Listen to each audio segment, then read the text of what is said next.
All right, guys, thank you so much for tuning in to this special. You're like, why am I getting a new episode on a Friday? Here's why. I've partnered with my boy Mike Castaneda, top 10 chef in America from the Food Network. I've partnered with him and our boys over at Camp Chef to bring you a monthly special called Cook Wild, presented by Camp Chef. So we are going to, the last Friday of each month, sit down and give you a new recipe to try with wild game, give you some new inspiration. It doesn't have to be your cut and dry spaghetti. It doesn't have to be your cut and dry chilies or burgers. You can make some incredible stuff out of wild game. So I'm going to sit down with my boy Chef Mike, and we're going to walk you through a new episode each week, give you the full instruction that you can watch that video and make it yourself. Guys, I'm incredibly excited about this series. This is the first of many, and we're going to do an introduction to the series, introduce you to Mike, talk about what you can expect from this series and what I hope that you as a listener will gain from this series. But guys, I hope you stay right there and enjoy this monthly special of Cook Wild.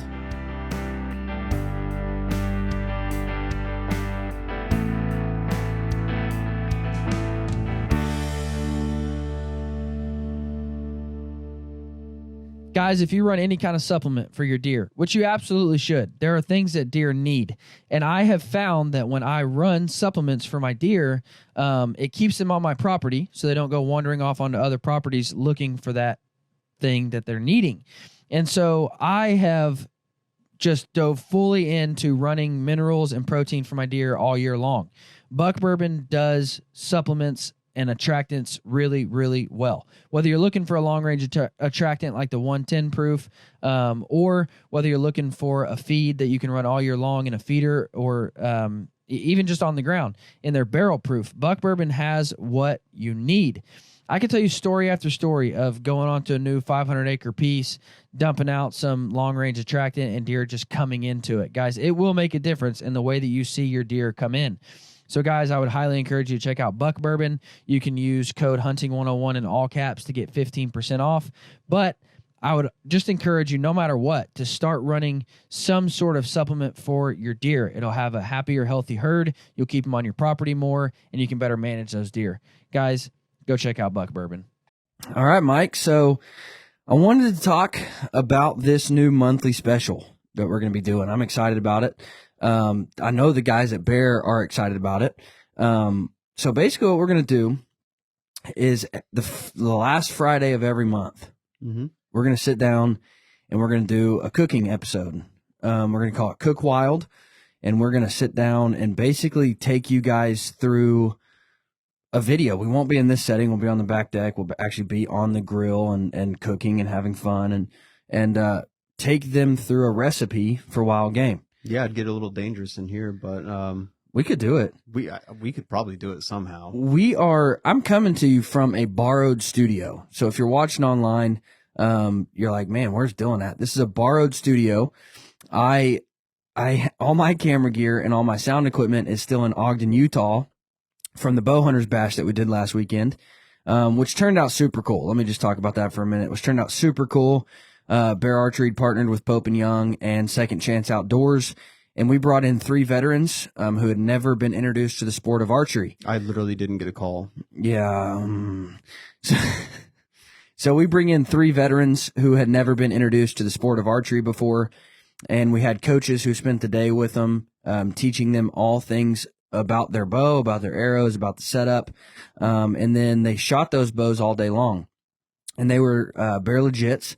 And then at the end of the day, we actually gifted those veterans their bows that they had been shooting all day. And so it was really cool to be a part of. And so stay tuned for more information on that, because we'll put out some videos and stuff of the veterans learning and shooting. But it was really cool.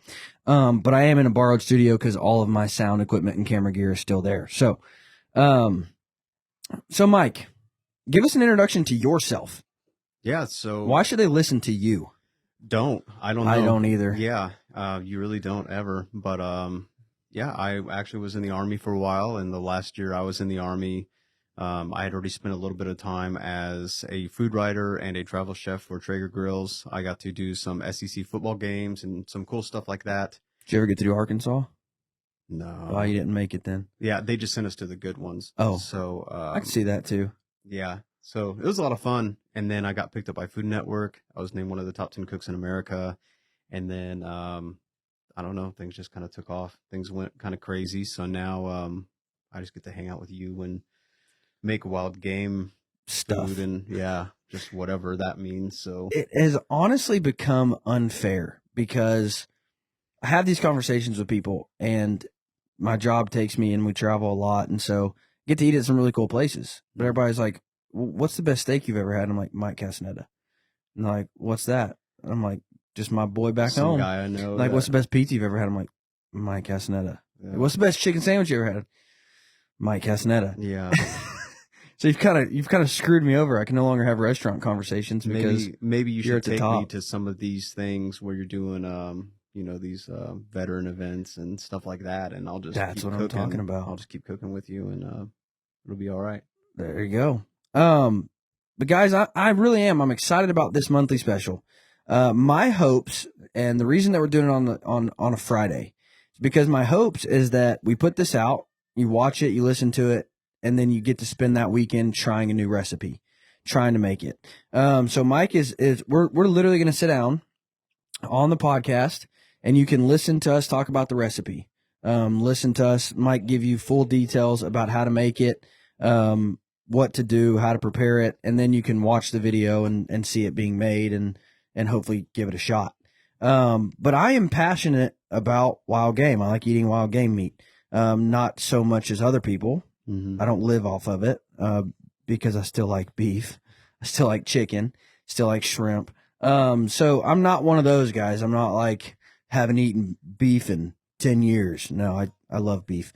But I do love wild game. And so what do you think the biggest, where do you think people go wrong the most on wild game? Well, I feel with this, I just want to bring like a practical approach to it. I want to make it to where, people aren't scared to eat it. You know, we want to bring in some easy recipes that people can really tackle, different styles of game and, make it easily, make it so it's not dry, make it sure it's not super gamey, things like that, to where it's an enjoyable experience so they will want to eat it again.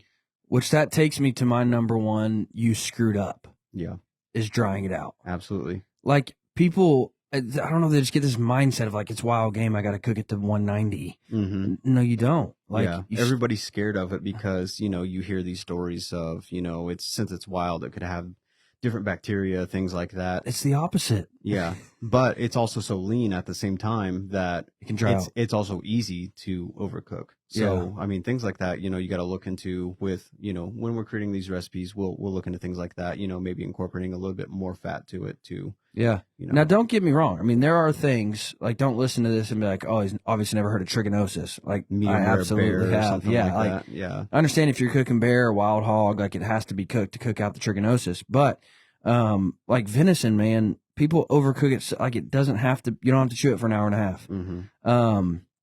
People overcook elk and antelope. And I heard it one time said, and it was, if you've ever had bad wild game, it's probably because it was cooked bad. Mm-hmm. And that's the truth. Like for people, now don't get me wrong. And don't listen to this and be like, you're an idiot, because I understand, like there's wild game I don't like, and that's fine. Same way, like people don't like chicken. There are going to be wild games that you eat that you just simply don't like. Like my wife doesn't like deer meat. Mm-hmm. And that's fine. Like she likes bear, she likes turkey, she likes pheasant and quail and even elk, but just simply the flavor profile of deer she doesn't like. And that's fine. Because I'm not ever going to sit down and order lobster. Not that I don't like it. I just like other things a lot better. So she's never going to order deer. Like she's never going to say, hey babe, why don't you make that out of deer? Because she just doesn't like the flavor profile of deer meat, which is fine. But what I mean to say is that if all wild game you've ever had, if you're like, I just can't get over it's wild, you've probably not had it cooked well. That's probably the case. And that's just the truth. Mm-hmm. So we have partnered with Camp Chef to make this series possible, which I'm excited about. I've used the Camp Chef smoker for a long time. When it comes to wild game, what role does smoke play? Like, should they be incorporating more or less? How does it help? Where does it take away?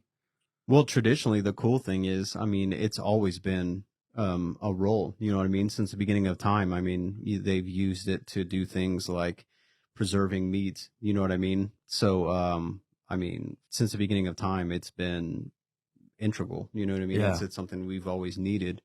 But now, I mean, obviously, depending on what you're doing, but that's kind of what I'm trying to do. You know, I feel like anytime you see any kind of like game recipes, it's like, okay, we're gonna make some sort of burger, we're gonna grill it, we're gonna smoke it. You know, I want to show that, you know, there are a lot of things you can do with it. You know, why not, you know, let's make some pizzas or something like that. You Yeah. know, so like let's do some different things with it than your norms. You know what I mean? Like let's get creative and have some fun with it. Let's make some ceviche, you know, tostadas or something. Oh my like that. gosh. Yeah. If you haven't had the ceviche, Changed you my know, life forever. Yeah. I'm going crappie fishing on Friday, by the way. Okay. We'll do that. Just then. so everybody knows what we're talking about here.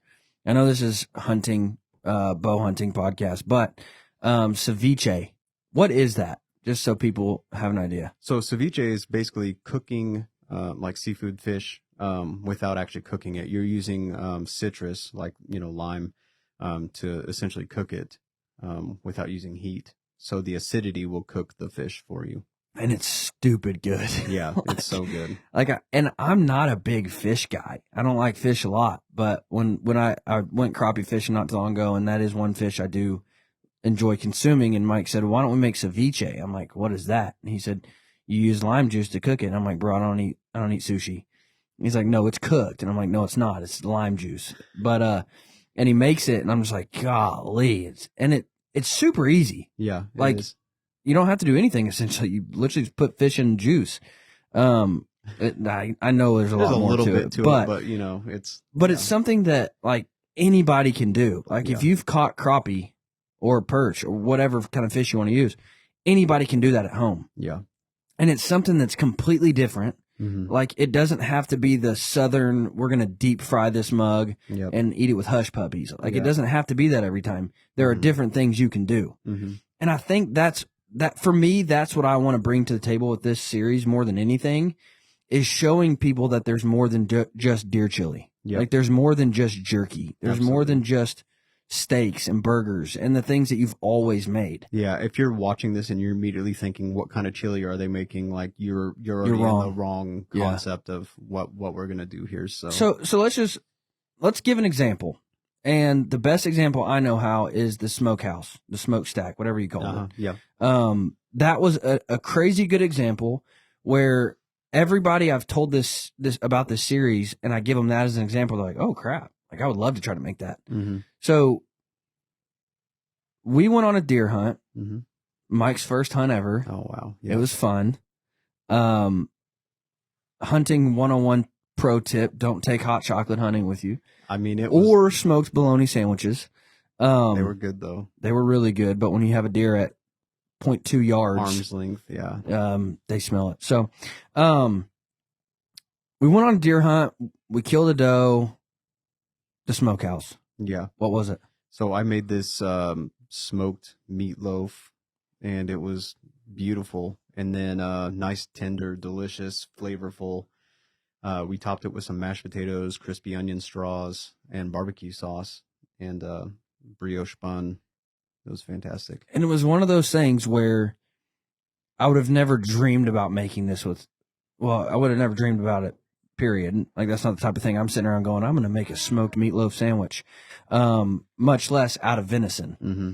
But then we make it, and I'm like, dude, I've got however many pounds of deer meat in the freezer. I can make this Yeah. every week. And I feel like you don't even realize that it's deer. You know what I mean? When you're eating. We actually had an incredibly yuppie boss at the time, Oh yeah. who thinks wild game is of the devil, Yeah. I won't eat that. and she consumed the I'll whole never eat sandwich. it. Yeah. And then I said, "Hey, how'd you like that deer meat?" And she's like, "That wasn't. You're lying." Mm-hmm. And I'm like, "No, I'm not." And she still didn't believe me. And I'm No. like, "You just ate venison." She's She like, had no idea. "No, I didn't." I'm like, "Yes, you did." And then this is how, can I say dumb? She'll never listen to this. She's dumb. And if you know who I'm talking about, don't send her this episode. Ever. She's dumb. So dumb that the fact that we brought her bear meat and she thought it was chicken. I'm like, that's red meat. Like, how do you think it's chicken? Red chicken. But she ate the bear, and then I'm like, how'd you like that bear? And she's like, that wasn't bear meat. I'm like, girl, you consume wild game all the time, and you don't even know it. Mm-hmm. Loves it. Loves it. But the smokehouse, that's a perfect example of like, you can be creative with wild game. Like, it doesn't have to be the cut and dry. Mm-hmm. And that's what we're trying to bring to the table here. We're trying to bring you different ideas to where wild game doesn't become monotonous. It doesn't have to be, man, I'm really tired of deer chili or spaghetti or, whatever it might be. And I think the reason that has become the normal is because people don't know how to cook it. Mm-hmm. So they just throw it in something that they can cover it up with. Yep. But that doesn't have to be the case. Yeah, I agree. I mean, you can accent with, really any style of cooking. I've always heard, hey, use a good wine, use, some good herbs and things like that. And I feel like you can do the same thing with, just some good meat that you're harvesting yourself. So that's my plan. Let's have some fun with it. Let's make some cool recipes, and let's just accent the meat.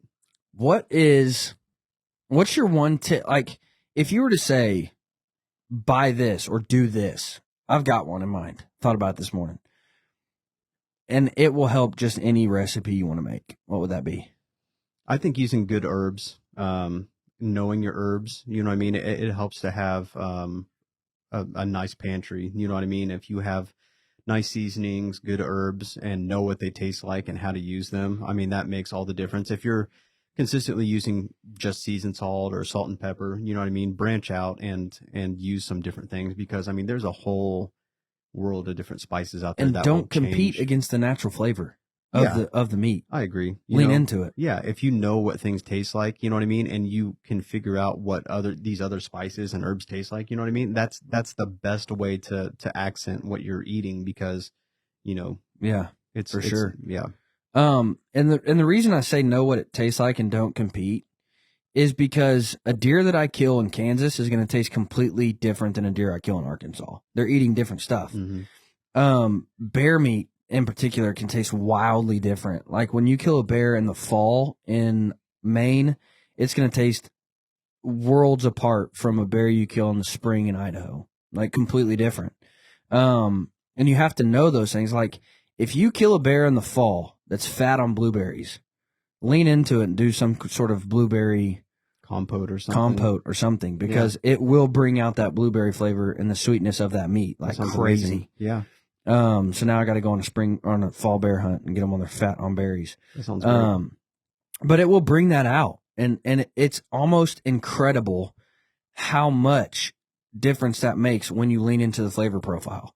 Whereas if you tried to do that with a spring bear, it's not going to be good, because you're going to be fighting the flavors of what they were eating in spring. Okay. And so that's my biggest tip, is lean into the flavor profile of that animal.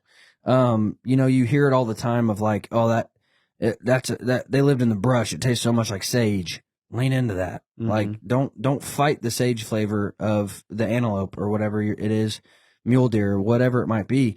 Lean into the sage profile of that animal. Turn it into a pasta dish with butter and mushrooms and things like that. And I mean, you're set at that point. You know what I mean? So, and that's the biggest, that's the biggest complaint you hear is like, oh, it's super sagey, because lean into that. Like, quit trying to fight it and make, don't try to make the stuff you've always made out of wild game with it. Mm-hmm. Do something different that's going to bring out the flavors that it has. Yeah. One thing I would say that's kind of changed my wild game mind, not just my wild game, everything I eat, is jalapeno jelly.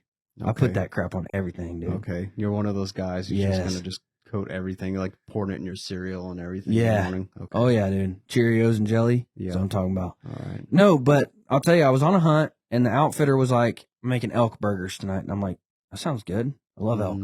Yeah. And he brings his elk burgers out, and then he brings some homemade jalapeno jelly. And he's like, spoon that on, spread it over the burger first. And I'm like, all right, I'll try anything once. Now you're like, spread it all over my body. This is delicious. And I did it, and I'm like, crap. Like, it was just so good. Uh-huh. And so anytime I'm making like wild game burgers or anything like that, it brings it to another level. Mm-hmm. And it's something that, like, you can trick people into thinking you made something really fancy Mm-hmm. by literally buying a jar of jalapeno jelly and putting some on there. Mm-hmm. And it just changes the whole burger or the whole, whatever else you might put it on. But it just changes that whole idea of like, man, this is a dry piece of wild game meat. And they bite into it and there's some pink in the middle. Mm-hmm. And then they get some jelly on top and like, this is good. Yeah. But one thing that you, when we first started this, weird relationship that we've got, when we first started this relationship, you were like, dude, don't go crazy though. Like salt, pepper, garlic. Mm-hmm. That's all you need. Now, I know we're getting contradictory to the whole, what you just said about spices and seasonings, but I think for guys that can't cook and they do try to like throw all this crazy stuff in there, there's a reason you're like, oh, I don't know. It's just not great. Yeah. Because you tried to way overdo it. And there is a difference too. There are some people who they want to, if maybe you are a supporting spouse or a friend who like, man, I do not like deer. You're going to have to doctor this up. You're going to have to change it for me to eat it. But there are some people that are like, man, I just want to eat this. I want it to taste like deer. I just want it to taste a little bit better. Salt, pepper, garlic, those are the mains. You don't have to do anything super special. You can just accent the flavor of, basically anything that you've harvested. You know what I mean? So the best thing you can do, just give it a little bit of help and that's all you need. But when you make and when I mean world-class steaks, I mean world-class steaks. Mm-hmm. Like competing at the World Food Championship level steaks. Mm-hmm. When you make that, you don't overcomplicate it. Like Mm-hmm. you use salt, pepper, garlic. Mm-hmm. Walk me through to make the best venison steak possible. I mean, like they're about to make a steak and want to slap their mama. Mm-hmm. How should they do that? Instead of just throwing it on the grill real hot and getting it, Being a venison steak, that's one of the things, like I said, you're going to want to incorporate a little bit of fat to it, being such a lean cut. So for me, I'm probably going to opt for like cast iron. I'm going to start with, like I said, even if you just want to opt for salt, pepper, garlic, just using things like that. And then cast iron, some nice heat, some oil, and then real nice sear on it. So you want it pretty hot. Get a nice sear on one side, let it sit for a little bit, flip it over. And then that's when you're going to add like your butter, your garlic, things like that. Kick your heat down though at that point. So that's when you're just kind of letting that butter, render through the meat. That's going to help prevent it from getting super dry, things like that. And then at that point, what I would like to do is set it on a plate with all that butter and garlic and just kind of let it just sit there in the juices for a little bit. So as it's kind of resting, it's just sitting there in that butter to kind of just help soak in all that goodness. and it's perfect. Like Mm-hmm. I remember somebody coming over. I think it was the Ledbetter boys, and they're like on their way to my house, and I'm like, oh, I just made some steaks.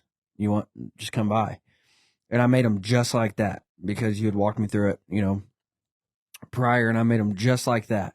And every single one of those live off wild game. Like I don't think Gabe has bought meat in years. And every single one of them, like, dude, that's the best venison steak I've ever had. And I'm like, yeah, salt, pepper, garlic, butter, and a cast iron. Don't overdo it. Nice and easy, yeah. Don't let it dry out. Like, and they cut into it and it was red in the middle. I mean, just, and it was phenomenal. And I'm like, you guys, you don't have to, and they know these things. I mean, they're good cooks, but especially Gabe. But I'm like, dude, you don't have to overdo it. Like, you don't. Mm-hmm. But one of my favorite recipes, and again, like we have this, it's not going to be deer every time. Like, let me just say that. Like 1 month we might do fish. 1 month we might do bear or mule deer or elk or hogs or something. I mean, we're going to change it up. We're not going to give you the same thing every time. But deer for me, that's 90% of what I kill. So it's 90% of what I eat. One of my favorite things is take the whole back strap. I mean, cut that mug out, the whole back strap, slice it down the middle, butterfly it open, stuff that thing full of pineapple and apple or whatever you want in it, tie it back up and throw it on the grill like that. Mm-hmm. And then you slice through that back strap and oh my gosh. That sounds great. It's super good. But guys, I hope, again, this is a special each month, so you'll still get new episodes every Wednesday morning. But on the last Friday of each month, I hope that you'll tune in and just kind of listen to these things. Watch them, learn from them, learn different ideas, learn new takes on wild game, learn new ways to cook it. We want to just give you new ways to cook wild game.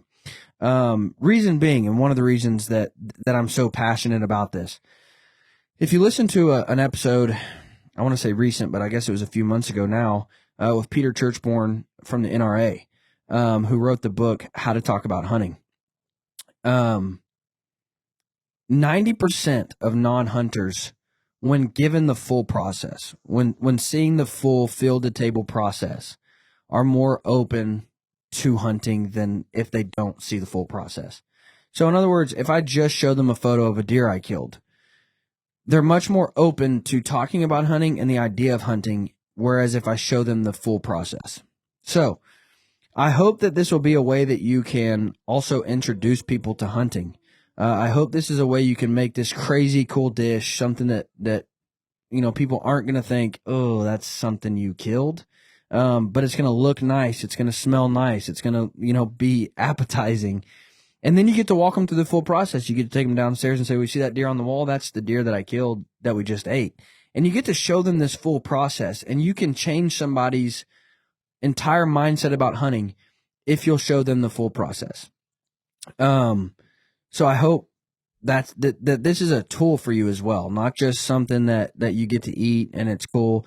But guys, watch these on Fridays, cook them on Saturday, and invite friends and family over to enjoy the wild game that you've harvested, and show them the process. Show them, hey, this is the deer that my daughter killed, and now this was the first deer she ever killed, and we butchered it, and now we're having the smokehouse, or now we're having pizzas, and now we're having it's the best way that you can change people's minds about hunting. Absolutely. But and when we say like try new stuff, like Mike talked about pizzas, I had some elk pepperoni, and I made some pizza on the Camp Chef pizza grill, and it was just incredible. Like, I had people at my house who had never had elk before, and I had people at my house who had never had wild game, period, and they were like, this is why you hunt. Like, now I know. And I'm like, this is exactly why I hunt. You're right. So I hope you'll be able to try new stuff. Mike, tell us about the first time you ever went hunting. Because this is a banger of a story, dude. It was very wild. So my buddy Dylan here, he decides to come pick me up. And by this time, I had smoked some meatloaf. Oh, my gosh. And it was ridiculous. It was very Not good. meatloaf, bologna. I keep saying meatloaf. Every time I tell the story, I say meatloaf, but it was bologna. And it was very good. Smoked bologna is like a redneck's, like, calamari. Yeah, and if I remember right, we're just kind of going out to set up this like ground blind at this point. When he says ground blind, I didn't have a ground blind when I set this. When I made this set, it was an hour from home, and I didn't have a ground blind. So I'm like, well, let's just brush in a blind, all natural, and we'll sit behind these sticks and trees. And yeah, and I knew, like, when I set it up, I knew, man, there's a possibility that they come right beside this thing. Yeah. Like, there's a possibility that. So, yeah, we are up from, like, this little, like, depression, right? So yeah. They would have to, like, the walk river up bottom. This depression, right? So we're up here. So I'm like, you know what? It's probably going to be a little chilly and everything. I better have some hot cocoa with me, like in this thermos, right? So, I bring some hot cocoa with me, obviously. Like, why wouldn't you? That was your nickname in high school, too. Yeah. So anyway, I'm sitting here. I've got camera duty. You know what I mean? So I've got the camera ready. I'm just kind of hanging out. And Dylan's over here on his phone, like crushing candy or something. And I keep hearing noises, and I would say something to him. And he's like, oh, I think it's squirrels. I think it's squirrels, because we're just hearing stuff. And so finally I keep hearing it. It's like louder and louder. I'm like, dude, there is something near us. So anyways, I look over and I can see like the head of this deer just come walking up right next to us, from this depression, like this trail right next to us. and I'm When freaking he means out. right next to us, I mean, I we could could have slap touched it. I literally could have like just reached out and like slapped it right in the face. So we anyways, should have. yeah, so I'm like, Dylan, I'm like getting his attention, you know, so he quickly like gets his bow and he's like slowly bringing it up, and I'm like getting the camera up and ready, and this thing's like right here in front of me. And the craziest thing is, you know, like Should have just stabbed it. Yeah. So I'm not a hunter. You know, I've seen deer like on the road or, you know, not even super close or on TV or whatever. I've never been like eye to eye with them, you know, right in my face. And it's creepy to see how big they are. You know what I mean? Like even like right here to see this one, they're huge. So, you know, my first time like being that close to one.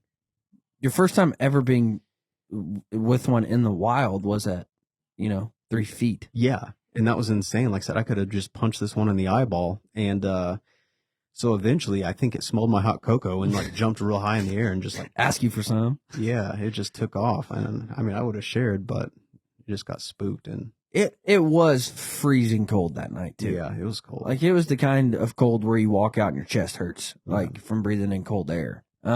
Which is why you bring hot cocoa. Which is exactly why you bring hot cocoa. I myself chose the bologna route and ate 19 smoked bologna sandwiches. Yeah. Which kept me warm. Yeah. The layer of fat. The layer of bologna insulated your whole around body. my body. Yeah. Guys, I'm an arrow junkie. I love arrows. And I have found a fondness for deer crossing archery. Everybody makes a good arrow. I'm not saying that anybody out there makes a bad arrow. But what really sets deer crossing archery apart is when I call them, I'm going to get the owner on the phone. I'm going to get the guy that's building my arrows on the phone, and they're going to walk me through a complete custom build. They're not shipping me a box of arrows that they ship out to everybody. I'm going to pick my knot colors, my fletching colors, my wrap colors, the fletching configuration I want on the arrows. Not only that, I'm going to walk him through my setup. I'm going to walk him through what I'm looking to get out of the setup. I'm going to tell him total arrow length I want to be hitting, total arrow weight I want to be hitting, total insert-outsert weight I want to be hitting, FOC, and he's going to custom build a set of arrows and send them to me. My arrows aren't going to be best for you. Your arrows aren't going to be best for me. We need custom arrows. Deer Crossing Archery builds those arrows custom for you, and they always perform. Their silencer shaft is my favorite arrow on planet Earth. I've shot 40 plus animals with that arrow. It always performs. It always blows through the animal. I always get great penetration. It's a micro diameter shaft. They do have a full line of shafts. The new Rupture arrow is a phenomenal arrow. I shot a deer with it this year in Missouri. I love their arrows. Guys, I would highly encourage you to check out Deer Crossing Archery because you don't have to go to a box store and buy a set of arrows that are just made from the factory. You can get arrows custom made for you that are going to work best for you and your setup. Guys, use code Hunting101 to get a discount at Deer Crossing Archery. I would highly encourage you to check them out. They are phenomenal. But guys, I just hope, and again, I just wanted to come to you and give you an introduction to this special each month. Introduce you to Mike, literally one of America's top 10 chefs. Definitely one of Sumner County's top 10 chefs. Definitely one of Wellington, Kansas's top 10 chefs. And just introduce you to Mike and let you, hopefully build some excitement about this. Another reason I'm excited about this is you don't have to be a bear shooter to enjoy these episodes. If you shoot any bow in the world, this is an episode that you should listen to every single Friday or every single last Friday of each month. And hopefully get some ideas, because we're going to be bringing you some incredibly fun stuff. Again, we're excited to partner with Camp Chef to make it possible. Camp Chef, man, I do a lot of camping and I do a lot of cooking in the back of my truck, and Camp Chef makes that a whole lot better. I actually have a full propane oven that I take with me in the back of my truck. That sounds amazing. Yeah. Chrissy's like making like rolls and you know, I may need to borrow that thing sometime. Anytime. I'm going, we're headed out, hopefully next week to go to, New Mexico to climb some mountains and camp and have a good time. And that was like the first thing I went up to my attic to grab was my oven. Cause it's got a skillet on top, burners on top so you can cook stuff on top, but then you got an oven to bake a pie into if you want a pie. Sounds crazy. Yeah, it's awesome. But guys, check out Camp Chef. We're excited to partner with those guys to help make this possible. And again, this is not going to be the setting you see each month. Our hope is that we're sitting on the back deck and, you know, having a bubbly or a coffee and hanging out, talking, cooking. Maybe by the pool. Maybe in my flippy floppies in my swim trunks. But that's our hopes, is that this will be that fun, laid back episode where you can watch and see stuff being made and get some inspiration from it. Let's do it. So, guys, we're excited about it. Again, last Friday of each month, tune in right here for your monthly special of Cook Wild. Thanks for watching. You guys have a great week.